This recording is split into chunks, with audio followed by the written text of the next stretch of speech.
بسم اللہ الرحمن الرحیم۔ صرف 5 منٹ کا مدرسہ قرآن و حدیث کی روشنی میں 27 رجب المرجب۔ نمبر 1، اسلامی تاریخ۔ حضرت ابو ہریرہ رضی اللہ عنہ، آپ کی کنیت ابو ہریرہ ہے۔ امام بخاری رحمۃ اللہ علیہ فرماتے ہیں کہ ان کا اسلام میں نام عبداللہ رکھا گیا۔ ان کا تعلق قبیلہ دوس سے ہے۔ حضرت طفیل دوسی کے پہاڑ پر مسلمان ہوئے اور مکہ مکرمہ میں آ کر حضور سے ملاقات بھی کی، لیکن وطن واپس ہو گئے۔ قبیلہ دوست کے لیے رسول اللہ صلی اللہ علیہ وسلم نے یہ دعا فرمائی تھی، اللہم اہدی دوسا واتی بہم، یعنی الہی قبیلہ دوست کے لوگوں کو ہدایت دے اور ان کو میرے پاس پہنچا دے۔ اسی دعا کا نتیجہ تھا کہ 7 ہجری میں 80 آدمیوں کے ساتھ حضرت ابو ہریرہ رضی اللہ عنہ مدینہ تشریف لائے اور حضور صلی اللہ علیہ وسلم کی خدمت میں رہ گئے۔ انہیں احادیث سننے اور یاد رکھنے کا شوق بہت زیادہ تھا۔ یہی وجہ ہے کہ تمام صحابہ میں سب سے زیادہ احادیث انہی سے منقول ہے، جن کی تعداد تقریباً 5374 ہے۔ جب بعض صحابہ رضی اللہ عنہ کو ان کی کثرت رویت پر اشکال ہوا تو انہوں نے فرمایا، مہاجرین حضرات تو تجارت میں مشغول رہتے تھے اور انصار کھیتی باڑی میں، اور میں رسول اللہ صلی اللہ علیہ وسلم کی خدمت میں پڑا رہتا تھا، اسی لیے مجھے زیادہ حدیثیں یاد ہیں۔ نمبر 2، اللہ کی قدرت۔ جانوروں کی بولیاں۔ زمین پر ہزاروں قسم کے جانور پائے جاتے ہیں جن کی صحیح تعداد اللہ ہی جانتا ہے۔ اس میں سے ہر جانور کی بولی الگ الگ ہے۔ گھوڑا ہنہناتا ہے، ہاتھی چنگھاتا ہے، شیر ڈھارتا ہے، طوطا تتلاتا ہے۔ ذرا غور کیجئے کہ ان ہزاروں قسم کے جانوروں کو الگ الگ بولیاں کس نے سکھائی، جس سے ہمیں اندھیرے میں بھی اندازہ ہو جاتا ہے کہ یہ فلاں جانور کی بولی ہے۔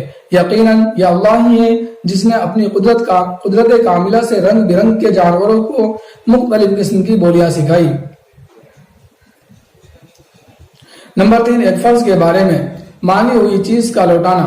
رسول اللہ صلی اللہ علیہ وسلم نے فرمایا، واپسی کی شرط پر مانگی ہوئی چیز کو واپس کیا جائے گا۔ فائدہ، اگر کسی شخص نے کوئی سامان یہ کہہ کر مانگا کہ واپس کر دوں گا تو اس کو مقررہ وقت پر لوٹانا واجب ہے۔ اس کو اپنے پاس رکھ لینا اور بہانہ بنانا جائز نہیں ہے۔ نمبر 4، ایک سنت کے بارے میں۔ چھینک آئے تو منہ پر کپڑا یا ہاتھ رکھ لے۔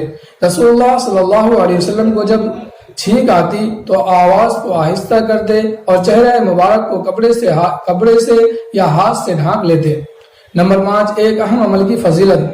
استغفار کی پابندی پر انعامات۔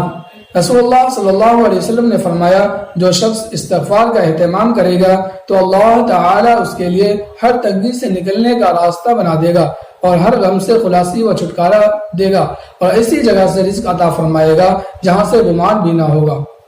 نمبر 6، گناہ کے بارے میں۔ شراب کی نحوست۔ رسول اللہ صلی اللہ علیہ وسلم نے فرمایا، عقل پر چھا جانے والی ہر چیز شراب ہے اور ہر نشہ آور چیز حرام ہے، اور جس نے نشہ آور چیز پی لی تو اس کی 40 دن کی نمازوں کی برکت اٹھا لی جاتی ہے۔ اگر وہ آدمی توبہ کر لے تو اللہ تعالیٰ اس کی توبہ قبول کر لیتے ہیں۔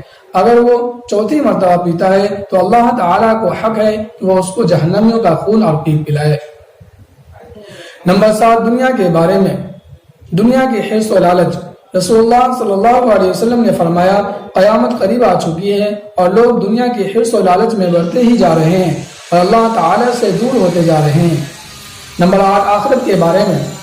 جنت کی نہریں۔ قرآن میں اللہ تعالیٰ فرماتا ہے، جنت میں بہت سی نہریں ایسی پانی کی ہیں جن میں ذرا بھی تبدیلی نہ ہوگی، بہت سی نہریں ایسے دودھ کی ہیں جن کا ذائقہ ذرا بھی بدلا ہوا نہ ہوگا، اور بہت سی نہریں ایسی شراب کی ہے جو پینے والوں کے لیے بڑی مزیدار ہوگی، اور صاف ستھرے شہد کی نہریں ہیں۔ نمبر 9، طب نبوی سے علاج۔ کھجور سے علاج۔ رسول اللہ صلی اللہ علیہ وسلم نے فرمایا، کھجور کھانے سے قولنج نہیں ہوتا۔ فائدہ، پسلی کے نیچے ہونے والے درد کو قولنج کہا جاتا ہے۔ نمبر 10، قرآن کی نصیحت۔ قرآن میں اللہ تعالیٰ فرماتا ہے، اور جب تم کو کوئی سلام کرے تو تم اس سے اچھے الفاظ میں سلام کرو، یعنی اس کا جواب دو، یا ویسے ہی الفاظ کہہ دو، بلا شبہ اللہ ہر چیز کا حساب لیں گے۔